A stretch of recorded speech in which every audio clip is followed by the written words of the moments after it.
രാഹുൽ ഗാന്ധിക്ക് VD സതീശനുമായിട്ട് നല്ലൊരു talking ടേംസിലല്ല ഇവരടിച്ചു പിരിഞ്ഞു.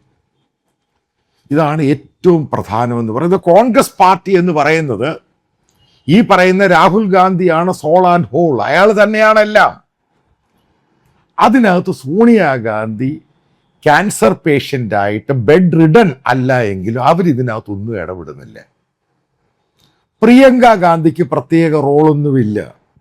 പ്രിയങ്ക ഗാന്ധിയുടെ ഭർത്താവ് റോബർട്ട് വഡേരെ നിങ്ങൾ കാണാറുണ്ട് കഴിഞ്ഞ 1.5-2 വർഷമായിട്ട്. അല്ലെങ്കിൽ അയാൾ ഈ മീഡിയയിലൊക്കെ ആക്റ്റീവായിട്ട് നിന്നുകൊണ്ടിരുന്നയാളാണ്. പല കേസുകളുണ്ടായ, രാജസ്ഥാൻ കേസ്, അവിടുത്തെ real estate case, Haryana case, അതേപോലെ തന്നെ ഹരിയാനയിലും രാജസ്ഥാനിലും ഒക്കെ അവിടെ കോൺഗ്രസ് പാർട്ടിയുടെ കാൻഡിഡേറ്റ്സിനെ നിശ്ചയിക്കുന്ന രീതിയിലൊക്കെ ഇയാൾ ഇടപെടാൻ തുടങ്ങി.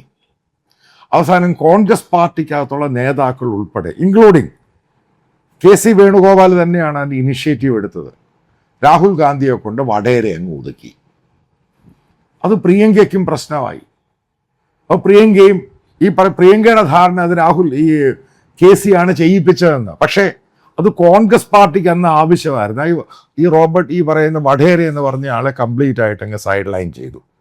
പ്രിയങ്ക ഗാന്ധി ആക്റ്റീവായിട്ട് അവിടുത്തെ MP ആണ്, ആക്റ്റീവായിട്ട് ACC working committee member of parliament ആണ്, ആക്റ്റീവായിട്ട് രാഷ്ട്രീയത്തിലുമുണ്ട്. വടേരോട് പറഞ്ഞു കോൺഗ്രസ് പാർട്ടി കാര്യത്തിൽ ഇടപെടേണ്ട, ഉറപ്പായിട്ടും KC തന്നെയാണ് ചെയ്തത് രാഹുൽ ഗാന്ധിയുടെ ഡയറക്ഷനിൽ.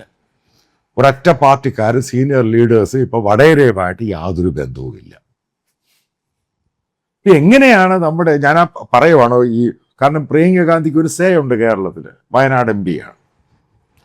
എങ്ങനെയാണ് രാഹുൽ ഗാന്ധിയും നമ്മുടെ VD സതീശനും ഉടക്കുണ്ടായത്?